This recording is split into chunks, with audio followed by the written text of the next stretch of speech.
केंद्रीय कर्मचारियों को खुशखबरी, डा के अलावा इन 8 भत्तों में होगा 25% का इजाफा, बढ़ जाएगी सैलरी।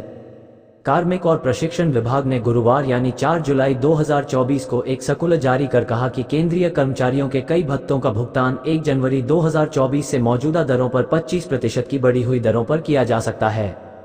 नई दिल्ली, केंद्र सरकार के अधीन काम करने वाले कर्मचारियों के महंगाई भत्ते में इस साल मार्च महीने में 4% की बढ़ोतरी हुई थी, जिसके बाद उनका डा बढ़कर 50% हो गया है। इसी तरह केंद्र सरकार के पेंशनर्स के महंगाई राहत (डीआर) को भी 4% बढ़ाकर 50% कर दिया गया है, जिसके बाद केंद्रीय कर्मचारियों और पेंशनभोगियों को महंगाई से बड़ी राहत मिली है। इसके अलावा कर्मचारियों के 8 भत्तों में भी बढ़ोतरी हुई है, जिससे उनका वेतन और रिटायर्ड कर्मियों की पेंशन बढ़ गई है।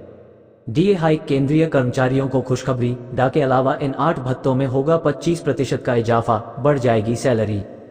4 जुलाई को जारी किया गया सर्कुलर। कार्मिक और प्रशिक्षण विभाग ने गुरुवार यानी 4 जुलाई 2024 को एक सर्कुलर जारी कर कहा, व्यय विभाग (डीओपीटी) द्वारा पिछले दिनों जारी किए गए निम्नलिखित आदेशों की ओर ध्यान आकर्षित किया जाता है और अनुरोध किया जाता है कि 1 जनवरी 2024 से महंगाई भत्ते में 4% की वृद्धि करके 50% करने के परिणामस्वरूप निम्नलिखित भत्तों का भुगतान 1 जनवरी 2024 से मौजूदा दरों पर 25% की बढ़ी हुई दरों पर किया जा सकता है।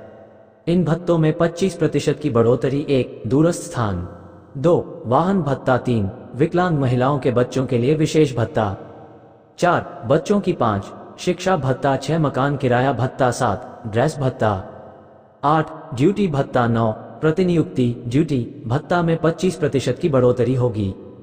18 महीने का डीए एरियर जारी करने की पीएम मोदी से अपील। बता दें कि केंद्र सरकार के कर्मचारियों के लिए संयुक्त सलाहकार तंत्र राष्ट्रीय परिषद कर्मचारी पक्ष के सचिव शिव गोपाल मिश्रा ने केंद्र सरकार से कोरोना महामारी के दौरान रोके गए 18 महीने के महंगाई भत्ते का बकाया जारी करने की अपील की है।